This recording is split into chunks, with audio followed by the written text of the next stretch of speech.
Okay. Do you want me to print your copy up? Yeah, just one even if I've got some, yes, if you would. I don't know Just why. I've got all the other stuff. You can do another one for me, it'd just be easier. Yeah. It's much easier, isn't it, to have the agenda? Yeah. Otherwise, people are going back and forwards, back and forwards. Yeah. Well, I think because on the basis that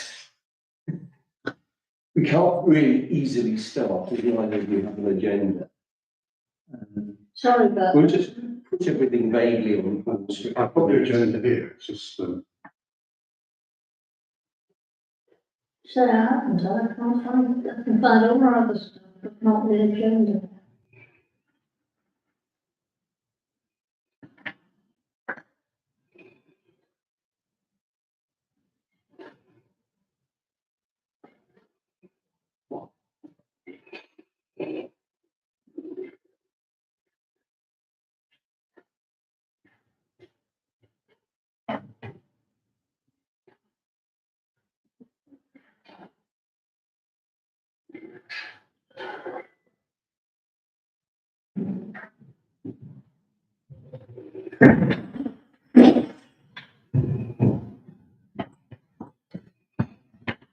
very much.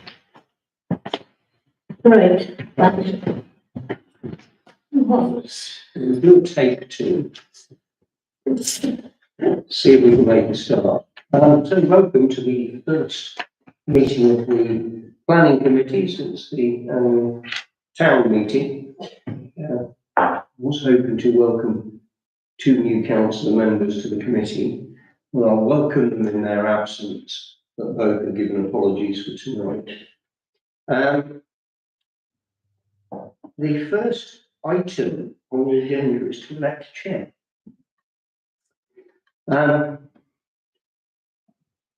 Does anybody wish to nominate anyone? You want me to nominate you? I'm happy to be nominated. I'm happy to second that nomination. If ever there was a closed shop, that was just it. I suppose we should vote. Are we all happy? Thank you so much. The second item on our agenda is to elect a deputy chair. Now, the deputy chair position has remained vacant ever since Councillor Jones to leave the council for reasons of his career. We chose not to fill it then. Obviously, if either of you are keen to become deputy chair, then we could proceed. And if neither of you are desperately keen, I'm quite happy to postpone this and try and wait until we've got. Propose Max. Well, maybe we should wait until we've got slightly more members here. What? Why? Well, because there are other people that may wish to become deputy chair. Tom, I have Tom. Something. Well, I'm happy to be it, but you know, the point is that we have an excellent chair. You know, the chances are the deputy chair is very unlikely to have the deputy very much. Is that, I'm not sure if that's a good thing or a bad thing. I would like you to do it. Please come to the- I'm happy to second you if you want to do it. Right, okay, fine, I will do it. Thank you. Right. The next item, which is a standing item at this stage of the council year, as it were, is to review our terms of reference. I had a quick look at them the other night, and nothing particularly stood out in relation to it. Arguably, other than maybe the wording, since in that first sentence it talks about a no more than 14 councillors in total. Yeah, I was Well, confused. bearing in mind that maximum 14 councillors, even assuming we had a full complement, saying up to 14 councillors in total. Yeah, Yes, I agree. Then it could be, if in due course the number of councillors were to be reviewed down to 12, then we can alter our terms of reference accordingly. but it includes a requirement to comprise no fewer than half the current number of councillors. Hmm. The current number of councillors is 12. Well, So there needs to be 6 on the committee. And in fact, of the 3 of us, councillors Davis and Fuller, and councillors Wade and Clark as deputy mayor and mayor respectively, that actually gives us 7 potentially. So well, get over that. But I think maybe just to make it look something sensible, let's make it up to 12 councillors in total. Everything else follows. And I can't see anything in terms of what it is that we actually do that we shouldn't be doing. And equally, after looking at it, I can't see anything that's obviously missing. No. Are we happy to adopt the terms of reference and that minor alteration? yeah, Good. All in favour? Thank you. Representations of interested parties. Who wants to on them? Declarations of interest or anything on tonight's agenda? no, I don't know. Nothing I could see at all. Need to mention.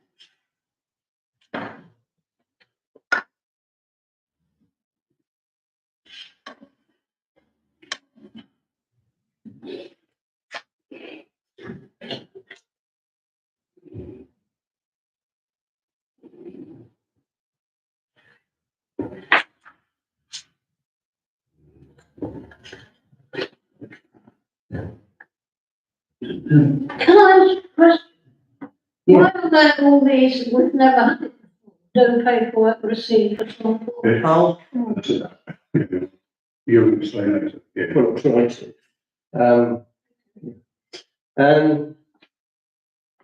Right, nothing on there for people to declare an interest on.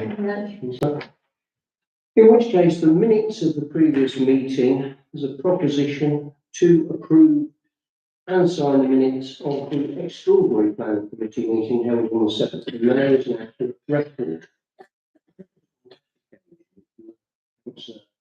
Cheshire and myself, and Councillor Arnold, who has now left this committee, on the basis that there are only 2 of us who were present at that meeting. Would you like to propose those minutes, Councillor Cheshire?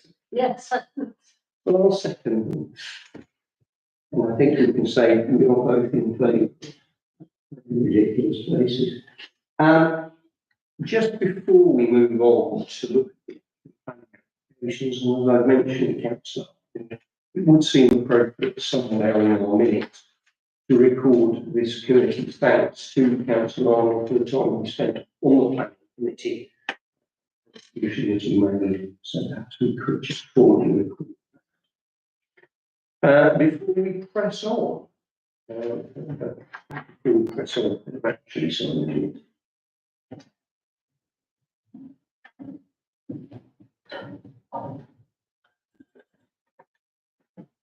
I did put that in the minutes of the extraordinary meeting, but do you want them repeated again? Well, I suppose on the basis that he was actually present last time. Again, yeah. Committee.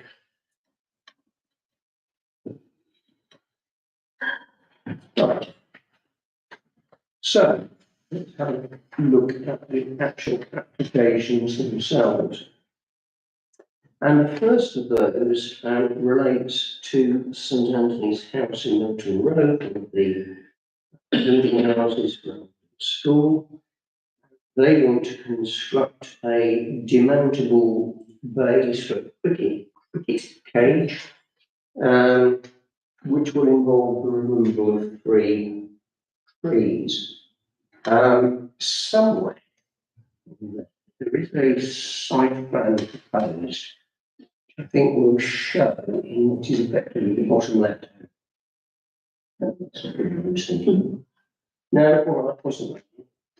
Site plan existing, was it? Oh no, there's another one here. No, it might be that it actually appears Yeah. in that's the one. Right. Just to make it easier. It's there. Yeah, Obviously, a significant number of trees screening it, and St Anthony's House itself is over there. That schoolhouse itself is not a listed building.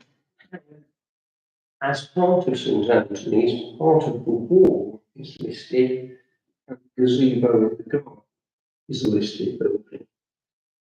But that is constructed some distance from both.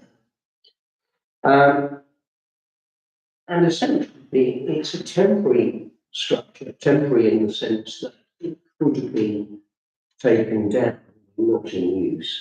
And since the cricket season tends to only be in more clement months, I guess it's probably going to not be up from probably about October through to March. Could easily be taken down practically 6 months of the year. It's constructed, it is a sort of proprietary one, but it is constructed on an agnostic cement. No, you can't see it. It's a metal structure, in effect, netting over the top of it. And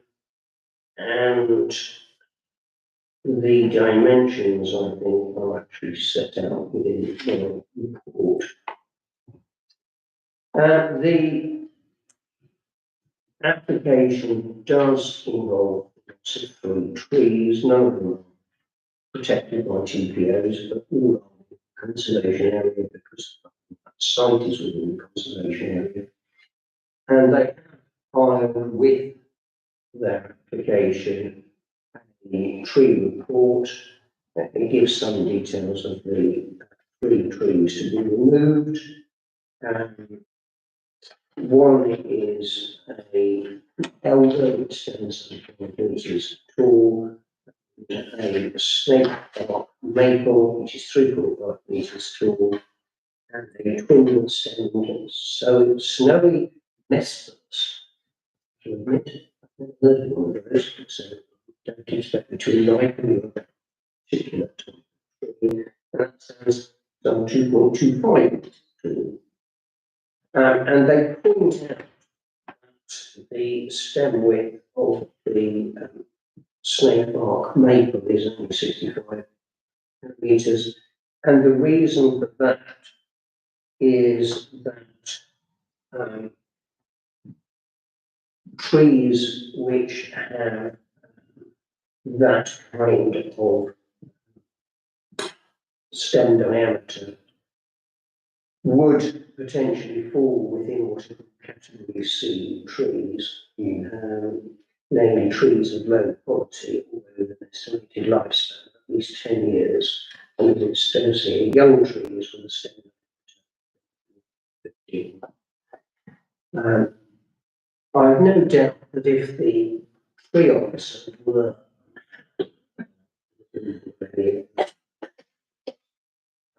he will say so.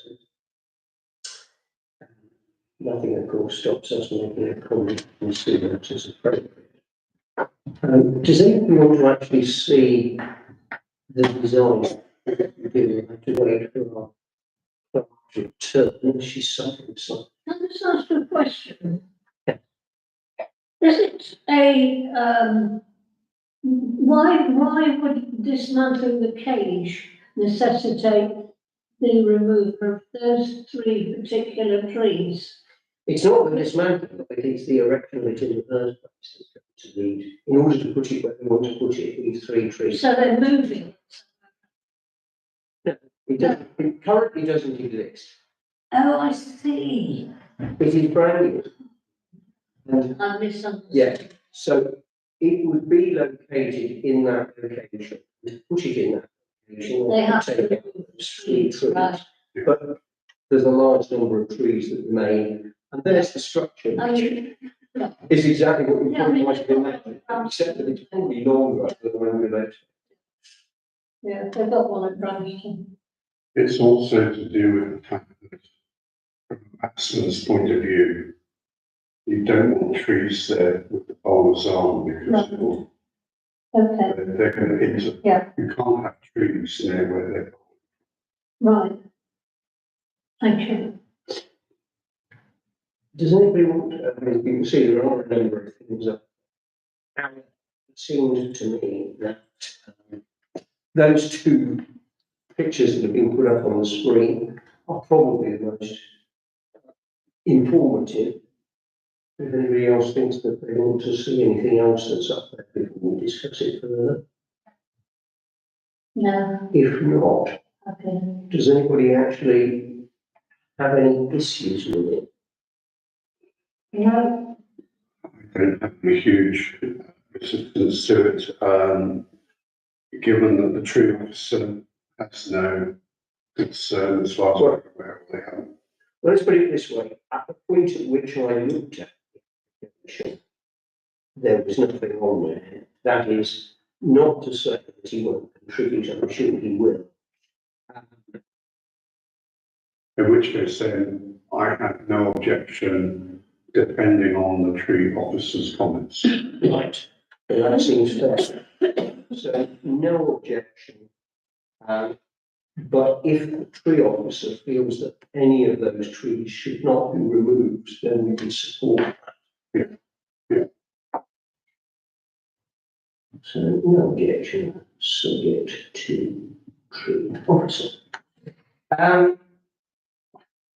The next application is slightly. I think that when it first appeared, Lisa thought that it might relate to the structure about which we have complained to NNC enforcement. However, it isn't that.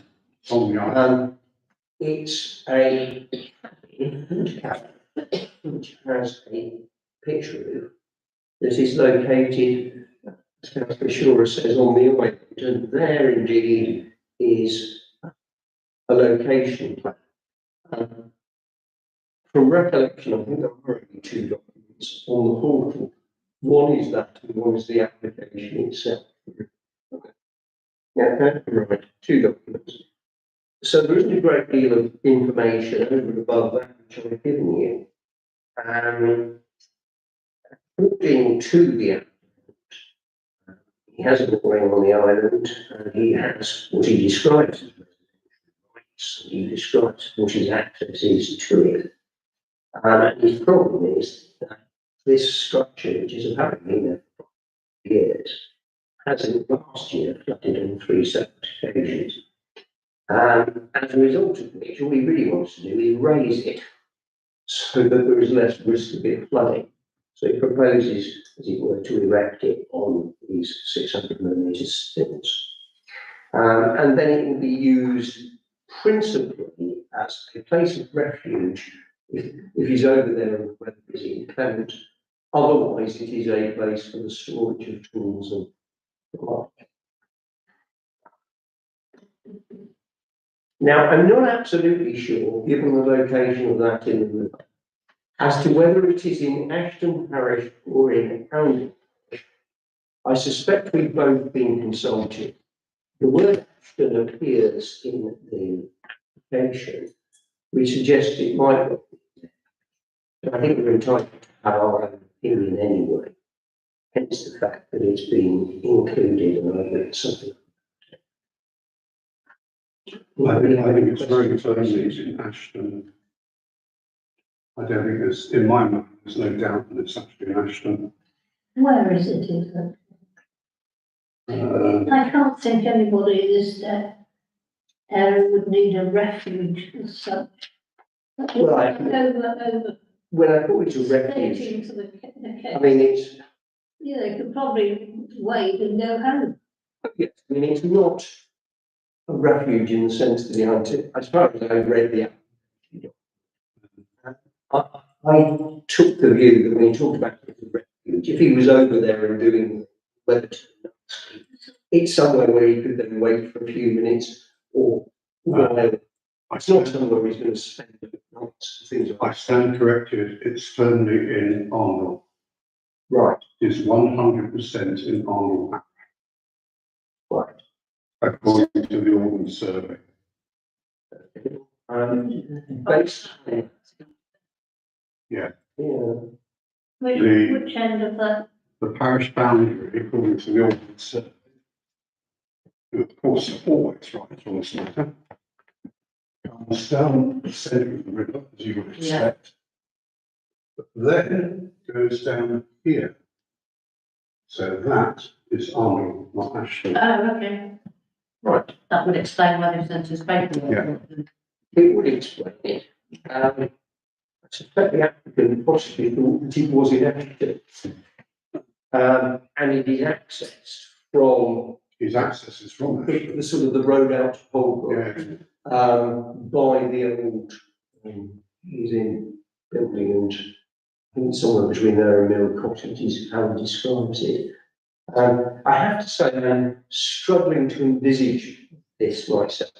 So I've never noted this structure particularly, so it's probably not desperately prominent. I'm not saying I have any issue with it, but I think it's perfectly reasonable. I mean, it is clearly going to flood there. It's a relatively small structure. I don't think, to be honest, people will notice the difference. I think it's entirely reasonable to allow it to go ahead. It doesn't offend anybody else, because nobody, I don't know if you noticed that, from what we would call the Arnold side of the river, it's in Arnold, he's got lots of notices saying private, keep off. He clearly doesn't like people mooring their boats or something like that. yeah, according to the application, the structure itself is 6 metres square. Stands to a total height of 3. It's 3.8 metres. No, I don't. No, I'm walking past it several times, obviously from this side of the river.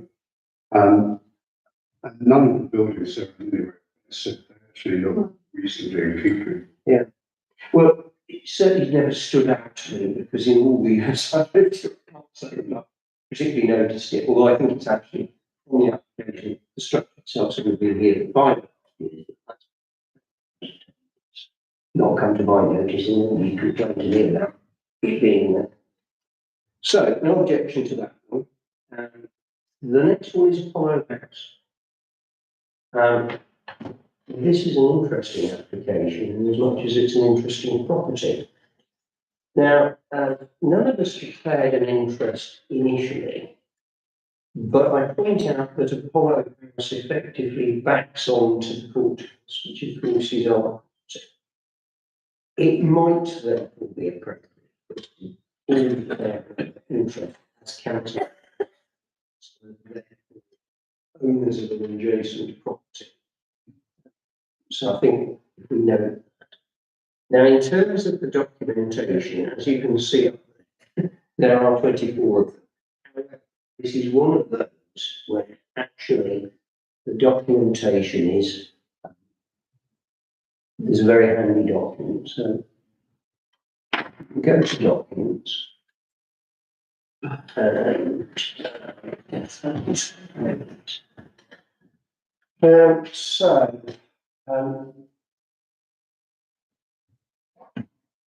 go to the design and access statement. I think that's probably the easiest one. So there's the property from Mill Road. There is the courthouse. And it's the same site on it. If you just move your way through that, so there's a location that you go in. there is from a diagrammatic aerial view. Keep going again, that just shows its location in the conservation area. So there's photographs, as it were, here. Now we start to see some of this structure itself. These are some of the outbuildings that are referred to. This is the 3-story building, as is referred to, and here there is an external stone staircase. Keep going on through, so we get more sights of the outbuildings. There again. So suddenly we see here that building there, alongside it. Keep going. So, whoops, sorry, let's go back a bit. Right. From the roadway, one particular alteration, as you will see, is to put in another window matching those, and to have a front door actually onto Mill Road itself, where the middle window is currently. On. Right. So, this is the best way to contrast it. There is the existing structure. You'll see that the roof doesn't extend, as it were, the full way across the dwelling itself. There is the 3-story outbuilding with the stone stairs, and here are other changes, as you will see. The door disappears. The roof is extended, although the roof height is no higher than currently. You get a new window here, but this window and this door and this whole external staircase go. And, as it were, here, as you can see, there's a large glazed area. And then in this part, you end up with the 3 roof lights. I'm almost going to call this an ornamental ridge, but it seems to have glazing in it. And then down here, more glazing. And in broad terms, that shows you what they're proposing to do. It does not involve the removal of any trees, but councillors may recall that we recently looked at this property where there was an application to do with the trees because it lies within the conservation area. Apollo House itself is not a listed building, but it is within the conservation area, and it is within a slightly well-aimed stone's throw of no fewer than 6 listed properties. And there you get an interesting diagrammatic top version as is now, bottom version as it will look. In essence, to my mind, it very much tidies up the appearance of the building and probably brings it up into the 21st century. It clearly is going to make a significant difference to the living space because it's all going to, as it were, be connected up. Albeit that the total floor area will be marginally less than the sum of the current parts. Because in that building where the external stone staircase is, as you will notice, it is currently on 3 levels. The plan is that it will actually only be on 2 levels. So an entire part of floor area disappears. I think the ground will have some elevation, as it were. There are all sorts of drawings on there about what it will look like in terms of floor plans and such like. Councillor Chester. I think it would be a terrible shame to lose the stone steps Yeah. at the outside. I used to love my grandmother's on the farm. They're so much part of the farm. You know, Yes. talking about conservation area. Yes, I can Right. approve of much of it.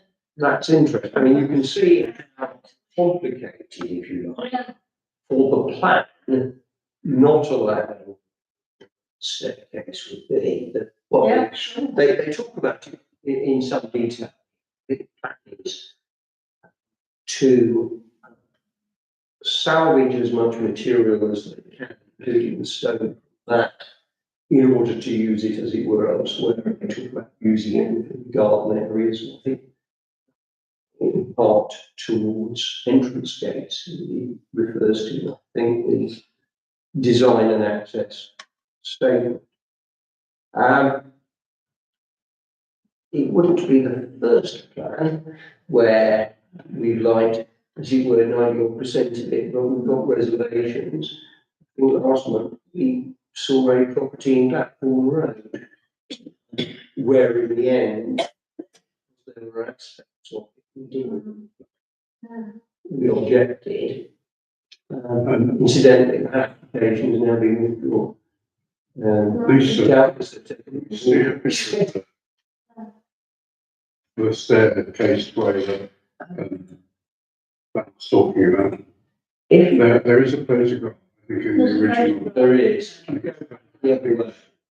You go up. If you, no, you will see, I keep going. Okay. There. So there is a staircase that you're worried about, Mr. Chester. And I mean, I don't know how old that really is. It looks relatively old. And clearly it goes up to that. And it looks to me as if that was all part of its former use. Because I assume, I don't know the history of the forest, but I assume that at one time it may have somebody seen. Well, it would have been Because, you know, some kind of storage. There are holes Yeah. storage, as it were. There, but of course, if you were required to retain it, It would. that whole, that middle part of the flat Would be, is lost. yeah.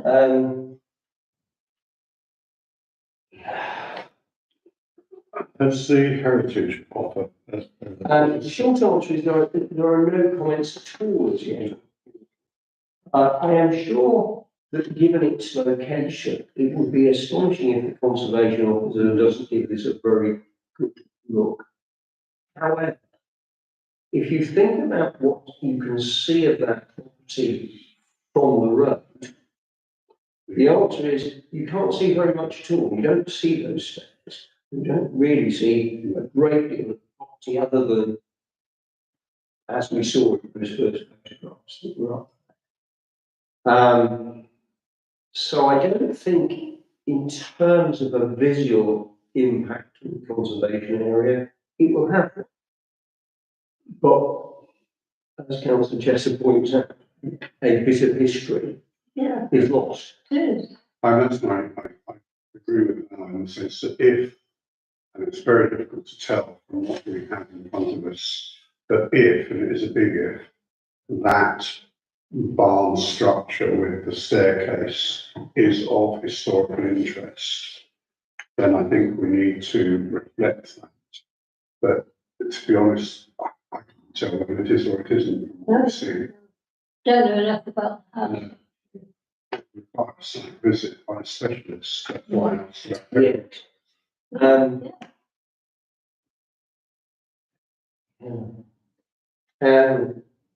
Okay, it's not a double. It was, yes, it was owned by the late Mr. Crucial. Yeah. I'm vaguely aware of it, and I haven't been to it myself, because my daughter, when she was looking to move into Angkor, was offered the opportunity by the Crawshaws, because my wife and I know them, to take a look at it in case she was interested in buying it. And she took a look at it and decided that it's a project. It was well beyond them. And it is that clearly is an enormous project. That looks to me like a pretty expensive exercise to do. It's not going to be cheap. Now, I have to say that when I looked at it, in terms of what it will finish up like, I thought, well, in some respects, it tidies it up, and as I said earlier, it kind of brings it into the 21st century. And I can imagine that it will might have the opportunity to do that to it. I'd love to do that to it, or something very similar. Yeah, I'm completely mixed minds because, like you, David, at one level, it ties us up with essentially a series of fairly ramshackle additions to the main house. But, and it is a big part, if that stairway and that storage building are of particular historic interest, then I think we need to reflect. I'm not in a position to judge one way or the other. No, I think we have to have a advice, that's what those people are. Yeah. Well, one of the things that we could do, go slightly beyond the no objection subject to any contrary view of the conservation officer, we appoint the conservation officer at what it is that we are concerned with, and it is that we would regret the loss of those stairs. But if he takes the view that there is not, if you like, sufficient merit in them to warrant their retention, then we'll accept his advice on that. Exactly. Yeah. And I think that's probably our position, isn't it? Yes, we've got the same position over the old primary school in Milton Road, where the school are building, and they've been required to retain the facade of the old school. Have they not? No. Not as far as I'm aware. I don't believe The position there was, they certainly investigated return. Okay, there was enough to set. But we looked at it and came back and said, look, it's impractical for X, Y, and Z reasons. So that is not what the plan that has been submitted is, Right. nor indeed when the council commented on it, did we object on the basis of the loss of the facade. It is only part, as it were, of the facade that is of any interest. I did make the point in the report, I didn't mention it earlier. Yeah. In a conservation area, it is possible to designate particular buildings as being positive buildings. This is referred to as a positive building in the conservation area appraisal, all of which I think are wrong. Much as in fact the property street. Yeah, that's what I thought. So again, there's no doubt that the conservation officer is going to take a good look at this. And I think if we say that,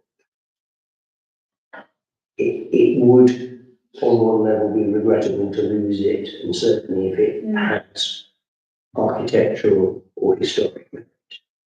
Go ahead. Yeah, I would like it to. So, no objection, subject to conservation officers' review on loss of external staircase. I would say just in passing that design and access statement I found extremely helpful. It was put together well, you could see the visuals, you saw proper photographs, impressions of what it would look like, on top of each other, so you can see on the screen. And, a little thank you to the person responsible for producing that document.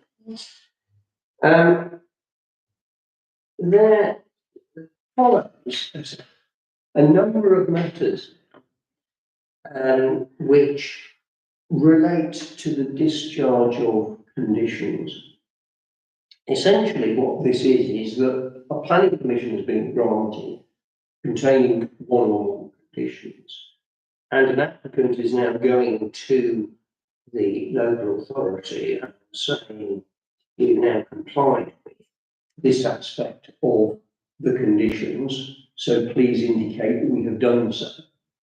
And that's all that I think is involved in relation to the 86 West Street property, and indeed in relation to 3 separate references to St Christopher's Drive, Persimmon, because they're all general nature.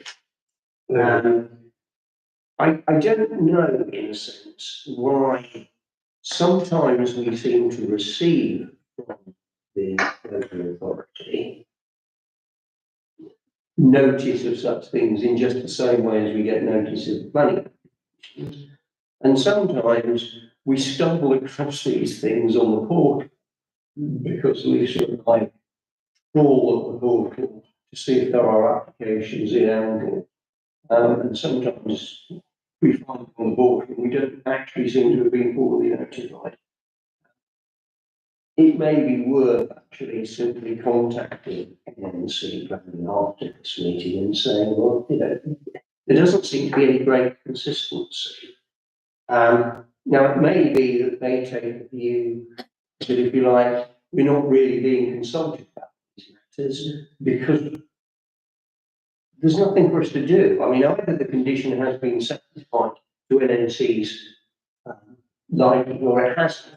And if they don't think it's been satisfied, it's a tick box exercise. So there isn't a role for us. And I assume that that's why. Strangely enough, when you get to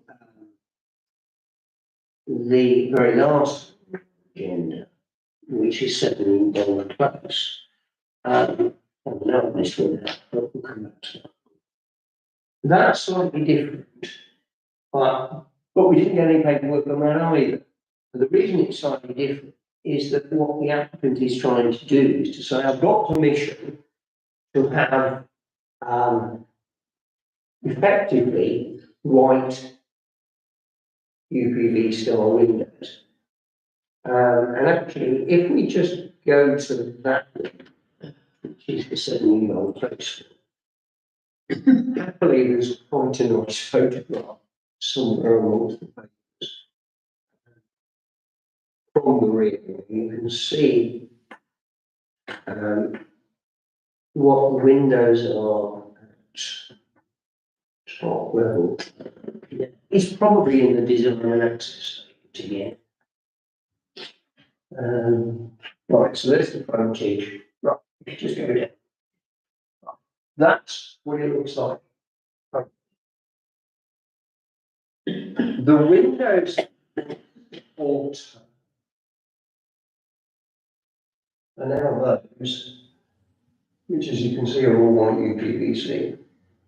It's already got permission for an extension coming out of here, which was going to have white UPVC windows. And if we go to that, that was all going to be white UPVC. And the application is simply we want to use grey instead of white.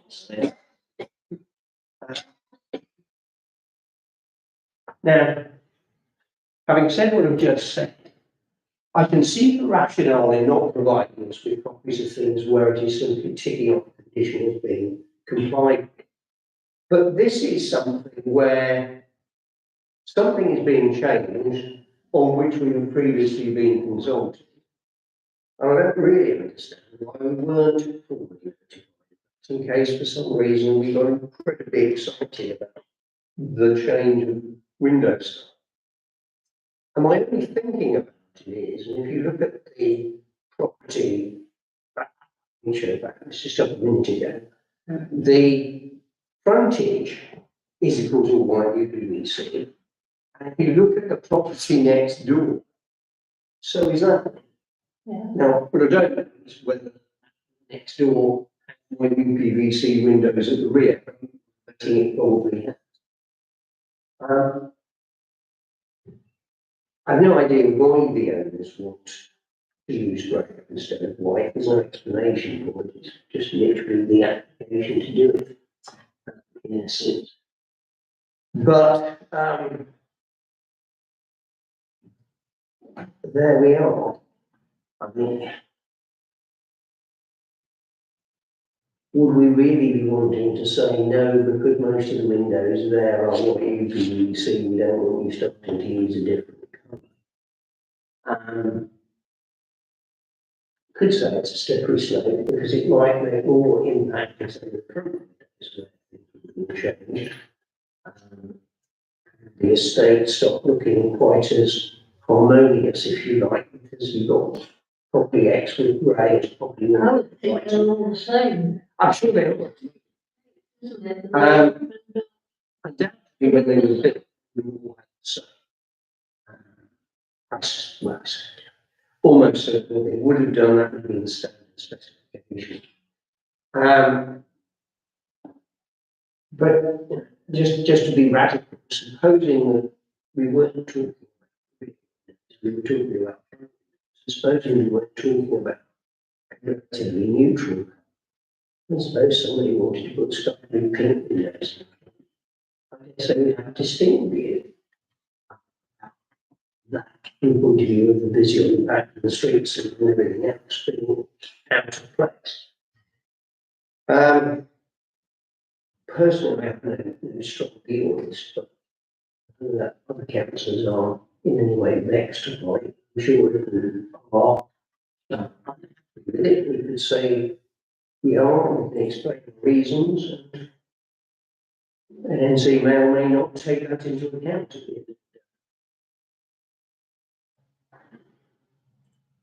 Yeah, they may have a rule about consistency or something. Yeah, in a sense, I doubt it. It would be, if we had somebody from the planning department here tonight, we've all got questions Yeah. that rise out of such a simple thing, which is there a sort of policy on this sort of thing? What if? And we could have had a lot of questions answered this evening. And gone on to the next month's sort of list of applications with a bit more knowledge. Of course, we could, I suppose, raise these issues with the planning department as we don't get an answer. So it's basically we want to But know in terms of this application, non-material, what does non-material mean? well, I think there's a series of things you could raise about this whole thing. Can you remember the lady from the Coscock Road that came and presented, who'd first been told they could apply for a non-material amendment to their garage, they were going to refurb, and then they had to put it down. And they were told they could do a non-material amendment, and then they were told they could, I mean, that is definitely a non-material amendment, not a non-material amendment. Yes, Consider a non-material amendment. quite. You know, some things are obviously probably not material, and other things No, are probably obviously very material. Personally, I think this could be material, depending. But in terms of this application, forget the general principles which we want to raise with plans, but in terms of setting old plans, do councillors wish to object or not, I suppose? Personally, I don't like grey, but in terms of, I'd just prefer to write no comment on those, because I don't think we know enough about. We're spending a lot of time on something. I don't. To be realistic. Do you have a view, Councillor Shirley? as Samantha has already said, we seem to be spending a lot of time on what one level seems a very trivial issue. Part of me says though that, you know, planning application was granted on the basis of it being white. And that's what the planning consent is. And also, we don't know the context of changing it. If all the backs of the houses around are also grey, then I would say yes, obviously go for grey. If they're white, Yes. somebody stands out. Yeah. And I have no idea. Do they want to stand there? Why do they think that it's? I don't feel Different. able to make a decision I know. because I have no context. Yeah. I feel the same. Yeah. I suspect that rather than saying no objection, which is almost a positive statement, Yeah, if we make no comment, and then as a separate issue, just raise this as a matter of general principle. Yeah. I think so. So no comment on the last one. Right, I took it slightly out of context because of the way it links to the fact that we had no paperwork on that as on the others, and it seemed to me it was of a somewhat different nature. What I can't explain is why we have no paperwork in relation to 90 Blackwell Road, because of our wedding, we should have done. It's a single story rear extension. It's the PDE, I think, stands for permitted development, which I don't think they take. Well, this is where it becomes another moot point. As I just said, the PD of the PDE relates to permitted development. And the application, and it says it on its face, it says in speculative form, is to determine if approval is required for the construction of the extension. And the dimensions are that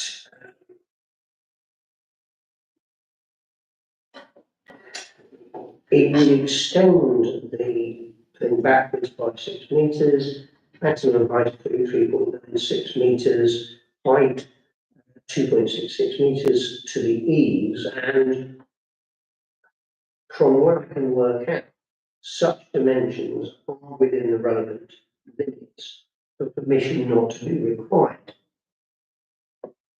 And as I pointed out, that there is not a great deal of information there.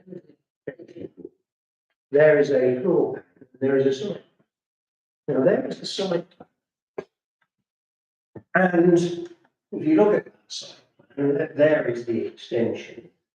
And it looks as if it literally touches the boundary with the adjoining property. However, if you go to the floor plan,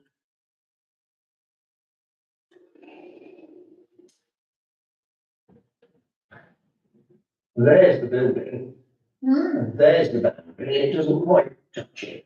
Get very close to it, but it isn't actually on the boundary in the way that the site looks. And essentially that's pretty old, pretty good, a new kitchen, 4 roof lights, some French doors there and windows there. Nice. If it's a permitted development, then we haven't got a rod, which is probably why we haven't sent the paperwork. But of course, it does beg the question as to whether or not it is or it should be. And I, for example, don't there are any rules relating to permitted development. It's just some time to research it. Dealing with the proximity of the building to any adjoining property or property boundary. It was a metre, I thought it had to be at least a metre away. I think that as a general position, Yeah. that's right. Now, looking at that, that is not a metre, I don't think. It seems to be incredibly close to the boundary. It can't really be anything else if you have that width, because the boundary, if you like, is sloping. Doesn't go straight back, it actually slopes. But of course they could, as it were, narrow the kitchen area by in order to move it further away from the boundary.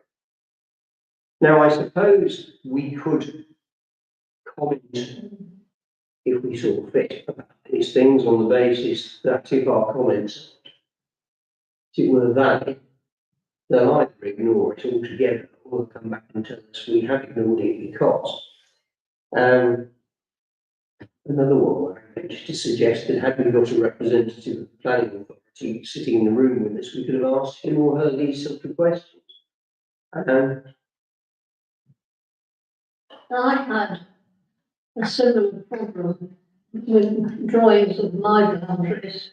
And I spoke to the land registry people about it. And they said that what they provide is simply diagrammatic and not an accurate representation of your actual boundary, even though you think that you're asking them about the boundary. Professionally, I really struggle with this because lots of clients, of course, go straight to the land registry plan and say it's set. Yeah. And they don't always accept that doesn't necessarily legally define the boundary. Yeah. It's like I've just googled it and it says, how close to your neighbour's boundary you can build your extension. You can build your extension up to 50 millimetres from your neighbour's boundary as long as you have either permitted development rights or planning permission. I thought it was a metre, but. Right, so there we are. So that was 50 millimetres now. I can't scale that, but I wouldn't be surprised looking at it if there isn't a 50 millimetre gap. That's much more. But I suspect that has been designed with that in mind. In other words, its dimensions are such, including its proximity to the boundary, as to enable this to proceed with that. You could point this out in the comment and then they think, oh, they're really good. Now, I found something else now that says to meet building regulations, you will need to place the building at least 1 metre away from any boundary. Any side of the building within 1 metre of the boundary will need to be suitably treated so it's substantially non-combustible. So the building regulations appear to be incompatible with the rules on plan. This isn't a mind thing. Now, I know that is true because when we were looking at relocating the workshop out here with the containers that we're going to use for storage, they said unless they're made of substantially non-combustible material, they have to be at least 1 metre away from this building and from that fence. So that is definitely true in terms of, because I spoke to the building controller. So I know that is true. There's other 50 millimetres from your neighbour's boundary.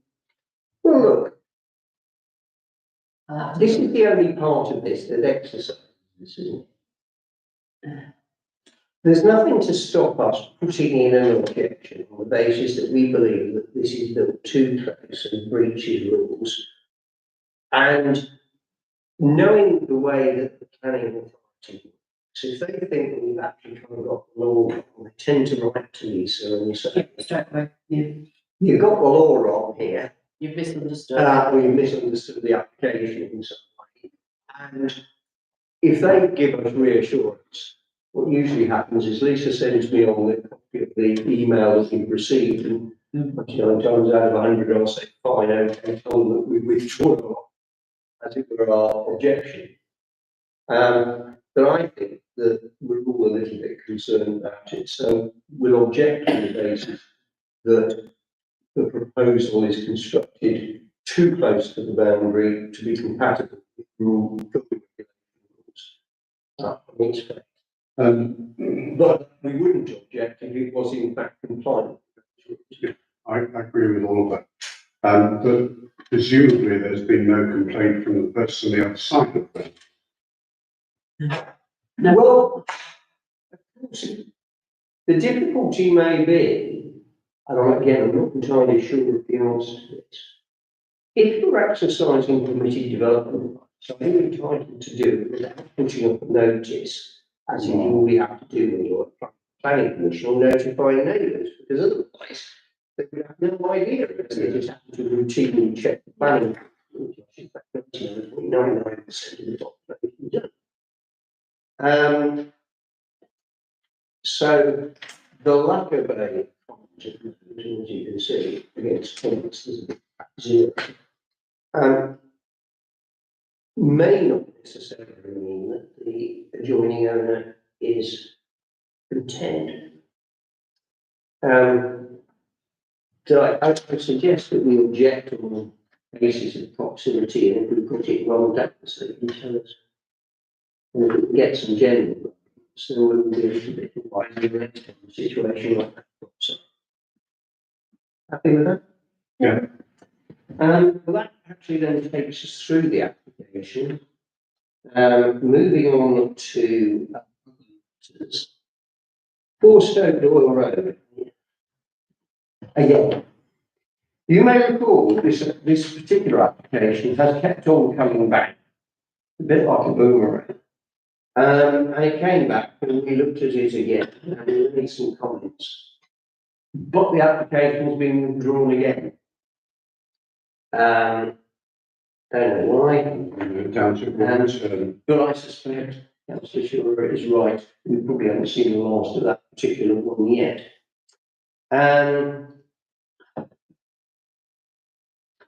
Interestingly enough, on what I'll go into again, Balderson Christopher's Drive development, Simon, we were concerned about this because we were worried it might decrease the number of 3-bedroom or smaller properties on site, and for whatever reason that application has been withdrawn as well. And then almost to complete a full house, which is why we look at these things. The time thing keep getting withdrawn, but 6A Blackpool Road, and we did object to this one, and that one has been withdrawn, which is the one I referred to earlier. The old bakehouse, the one at the back of Marketplace, where we looked at signage, and we didn't object to that, and that has been granted. That's for Marketplace office. So that takes us through those various planning applications and planning appeals. The next item on the agenda is to do with the conservation area character appraisal. My understanding is that these should be reviewed every 5 years. However, as far as I can see, it was last reviewed 15 years ago. By what was then the NC.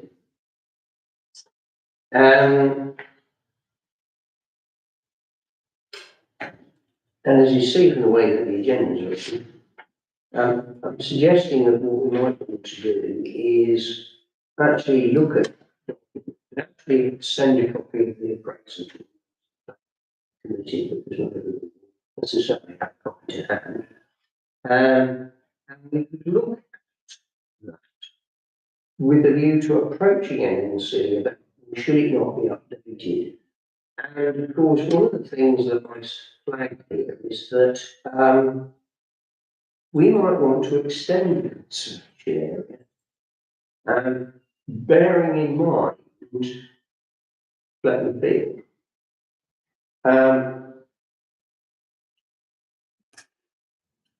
I don't know whether it would be relevant to do it or not, but again, it seems to me it can't do any harm to look at it.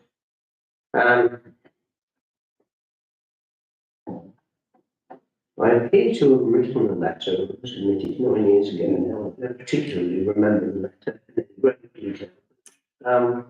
This was when we were saying to the PNC, come on, chaps, the Animal Conservation Area appraisal was completed several years ago.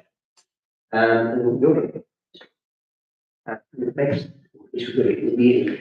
it begs the question really as to whether we should be going through a similar exercise. So if other councillors feel that we should look at it, I suggest we put it formally on the agenda the next time, circulate the current, albeit. Is that it? Is that the report then? No. No, it's quite a few pages, you know, it's quite a document. Where is it located then? Because Emma had a look, she'd not. I can't remember. I've got a copy. There is a copy, I think, on the council. And- I think there is, because I can remember going to look at it for some reason relatively recently, which is what rather sort of triggered this, because it was simpler than trying to find a copy of multiple If you go to the map, chaotic in the system. can you spot the error on the map?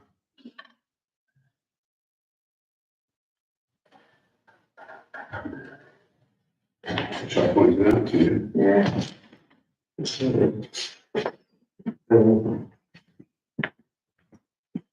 I cannot believe that building shouldn't be red. They all mark it. Yeah, Yeah, no, it's listed, isn't it? that's. It is. I think it is listed. Is it? Because if you Agree. recall, there was some excuse about the fact that they wanted to put signage, Yeah. which involved, pushing things into the brickwork. And we flagged that because I think an application came in under advertising or something, and we said, "Actually, it needs an LVC." Oh, no, yes, you are right, I'm thinking of Greenwich Victoria Hall. Yeah, and I'm sure that is listed. So, Yeah, it's, I'm thinking of the Queen Victoria Hall, another building that I think should be, but isn't, yeah. If you haven't changed it in. yeah, I might say be careful what you wish for, because as we own the Queen Victoria Hall, the impact on the council of that building becoming listed may not be inconsiderable. So, yeah. Anyway, that goes back to where I said, I'd suggest we put it on the next agenda, and I'll try and find it where it is and let you know this. So if I can't, I'll try and find my copy and email that to you so that you can then circulate it to everybody. Yeah. Right. The penultimate item is about the neighbourhood plan. Whether Lisa spotted her emails this evening. But literally, when I got home to this evening, lo and behold, having chased Councillor Harrison only the other day, literally 48 hours ago, and said, "You said you were passing this on to," what the name? Something like Simon Harrison, really. That's not that. She's she said, pass it on to, she passed it on to a particular person and be in touch. Because I've heard absolutely nothing about that's part of, 2 months past. I emailed her, I hadn't noticed that also copied into that agenda is David Brackenbury. And David Brackenbury replied immediately to me this evening, saying that he would, he knows how easy, as it were, the planners are about it, but he expressed some pleasure that he was reviewing whether to revisit its neighbourhood plan. So maybe we will actually hear something from planners. So it's again a question of watch this space. The whole intent had just been that I could have a chat with them and then go back and tell everybody about it, and we can start making a policy decision about whether we explore that any further or not. And that is the last item on the agenda, save for any other relevant matters for report. Councillor Shura, anything? Do Suggestion? we have any more news about the houseboat, as it were, on the river. And should not I'm surprised it's taking so long, because either it's there and it shouldn't be, or there isn't a problem, but it just seems to be taking forever to get Then going. in her last response to me, she said it's quite complicated, there's a lot of things to consider, so. She's told me the officer who's dealing with it, and she said he'll update me as soon as they know what's happening. Well, I suspect we'll just have to wait. Obviously, we will send a reminder and say, we're surprised it happened. Was this an oversight? Has it been resolved yet or not?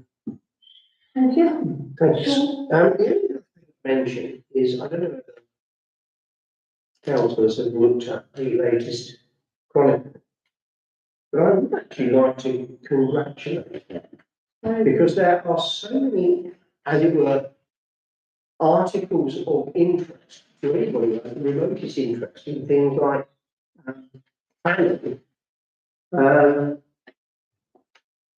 in this part of the world. For example, new housing developments must plan for net zero targets. Construction begins at St Christopher's Drive. And there is transparency of UK ownership under investigation. Riverside Hotel remains unused. Profile of transgender public. I looked at this, I thought, I can't believe this. It's like somebody's written this specifically for this committee. And about the only thing that surprised me was, given what they've done, there's also picked up, given everything that they've done, it might be surprised. They actually come and talk to us. Which led me to say that maybe we could contact the Chronicle and invite them to send along somebody to our planning meetings if they would like to, either on a regular basis or not.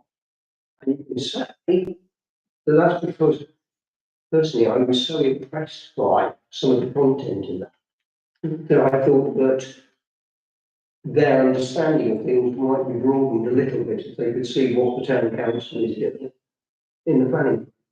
Yeah, I think they've been in the past. Yes, They have. I know they have. yes, but not for a long time. But not for a long time. Certainly not. Certainly, in all the years I've been looking at that, I've never seen as much material of relevance. I have spoken to Lee, the Orlando drives it, and told her what I think. And quite a few people in the town who've now seen it. Yeah, I think it's good. Well, let's contact Lee and see. Yes, if If something comes of it, fine, and if nothing does, well, in a sense, nothing is lost either. Lisa, unless you've got anything. Were you going to touch on that tree work one that they absolutely couldn't give an extension for one day? I sent it to you just before. You did? Yeah, sorry. The only reason I do it is because it's for, is it Fellingham? Tree works in conservation area, 1 year conifer, yeah, all three of them in Fellingham. Yes, Stephen Road. Lisa brought to my attention the other day that there was this planning application involving trees in conservation, which includes proposals. That, as we know, because we looked at this in some detail previously, our kind of role in that might be to say, if we thought it justified, this tree or these trees should be listed. And consequently, if you list it, you'll have to get TPO consent or to do it. So this one came, the closure date is literally 1 day before our next scheduled planning meeting.